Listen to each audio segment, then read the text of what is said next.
कौन सी तिथि? पंचमी। चाहे वो शुक्ल पक्ष की हो, चाहे वो कृष्ण पक्ष की। शिव महापुराण की कथा कहती है, आपको सुख अनुभव हो जाएगा। कार्य सिद्धि जिंदगी में कभी संपदा नहीं हो सकती, संपदा बढ़ती चली जाती है। संपदा घट नहीं सकती, बढ़ेगी और घटेगी। कष्ट नहीं आ सकता, रोग बीमारी नहीं आ सकती। आपके लिए तो लाभदायक है, समझ लो ये कथा। शास्त्र कहता है कि जिसके घर में संपदा की कमी हो, पैसा आ ही नहीं रहा हो, सब पर उलझ गया हो, बहुत टेंशन चल रहा हो, पंचमी तिथि के दिन गन्ने का रस जानते हो, ईख का रस, गन्ने का रस तुलसी जी के क्यारे में हाथ में लेकर 7 बार अपना नाम और गोत्र बोलकर छोड़ दो, जिंदगी में 3 साल में तो करोड़पति बनकर बैठ जाओगे। अभी लक्ष्मी की कमी नहीं आ सकती। तैयारी में बैठे रहोगे कि फिर पंचमी तिथि आए। हमारे यहाँ सांपों की पूजन कौन से दिन होती है, कौन सी तिथि में करते हैं? नाग पंचमी। नाग पंचमी का मतलब क्या है? सांपों की पूजन करो।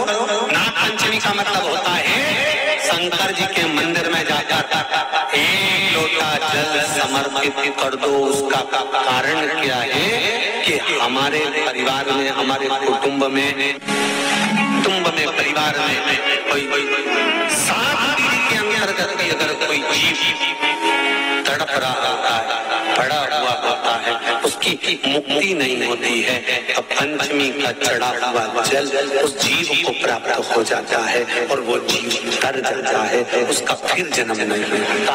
उत्तर संपदा के लिए अर्थात जिसका व्यापार नहीं चलता, जिसके घर में पैसा नहीं आता, या नौकरी नहीं लग रही है, सर्विस नहीं लग रही, आप अप्लाई कर रहे हो, जगह जगह जाकर इंटरव्यू दे रहे हो और पैसा नहीं है, उसके लिए प्रयास किया जाता। पर उसके लिए यहाँ पर जो जल के लिए करते हैं, उसके लिए विष्णुपति के लिए करते हैं।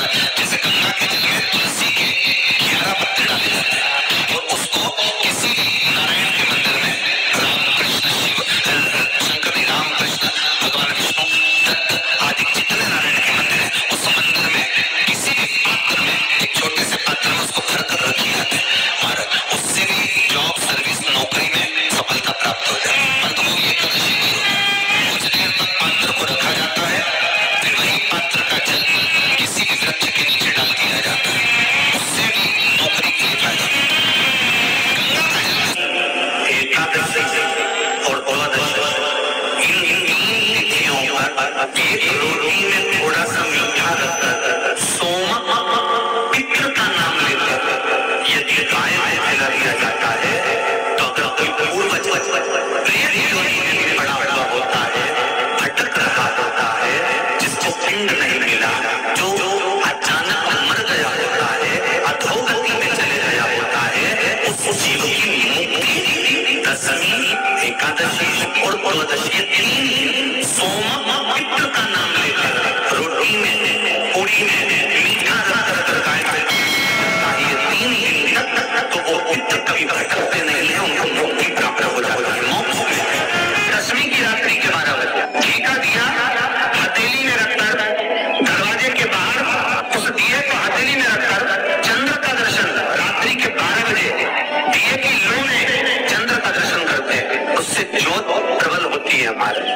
या तो होगा वो नवमी की रात्रि 12 बजे या दशमी की रात्रि की 12 बजे चंद्र का दर्शन, दीप घी का हाथ में जलाकर, नाम गोत्र अपना बोलकर, नरसिंह भगवान का स्मरण कर ज्योति में चंद्र का स्मरण कर दर्शन किया जाता है। नेत्र कमजोर हो तो 3 या 4 दिन में ज्योतियों का क्रम बढ़ना प्रारंभ होता है। ऐसे तो 15 दिन का लिखा है, पर शिव महापुराण कहती है 3-4 दिन का क्रम तो बढ़ता जाता है। केवल दशमी, चाहे उजाला की हो चाहे अंधेरे की। कौन से महादेव का नाम लेना है? शंभेश्वर महादेव।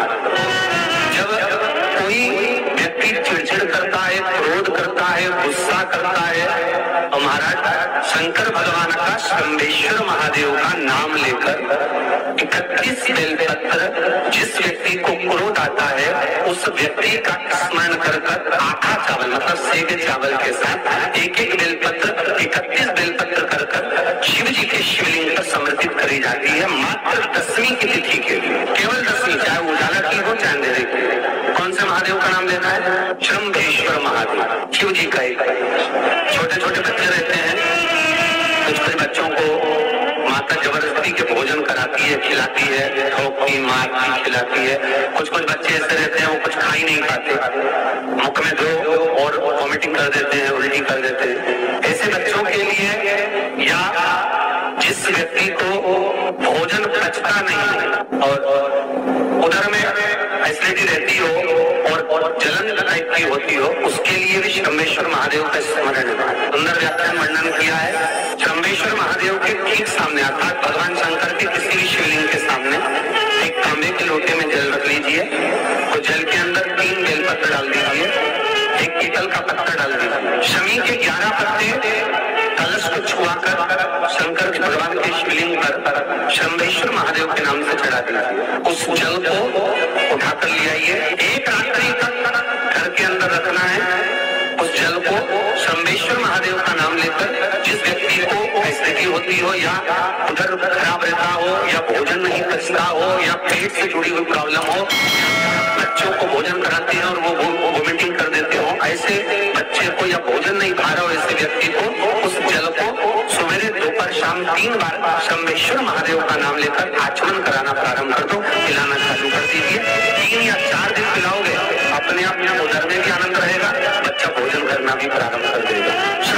जिसको साइटिका की बीमारी होती है या स्लिप डिस्क की बीमारी होती है या कमर की रीढ़ की हड्डी कहीं बाकी टेढ़ी होने लगती है या नसें चोक होने लगी हों, काम ना कर रही हों, तो उसके लिए कुंदकेश्वर महादेव पर आप कोई भी सफेद कलर के पुष्प भगवान शंकर के मंदिर में कुंदकेश्वर के नाम से 31 फूल समर्पित करना है। 31 पुष्प और कुंदकेश्वर के नाम से 31 पुष्प समर्पित कर बेलपत्री के पेड़ के नीचे की जड़ थोड़ा सा भाग निकालकर ऊपर से छीलकर अंदर का भाग शंकर कुंदकेश्वर को चढ़ाना है।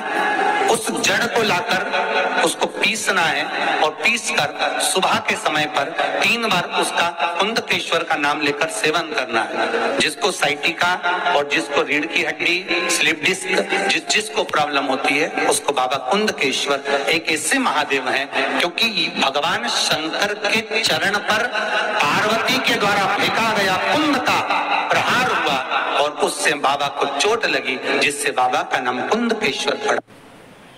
जब आप जल शंकर को चढ़ाने तो रो दीजिए। जब एकादशी का दिन रहे और शंकर जी के मंदिर में आप जल समर्पित करें तो 3 बार मुख से स्वधा स्वधा स्वधा या स्वधा स्त्रोत्र का पाठ जिसमें 12 श्लोक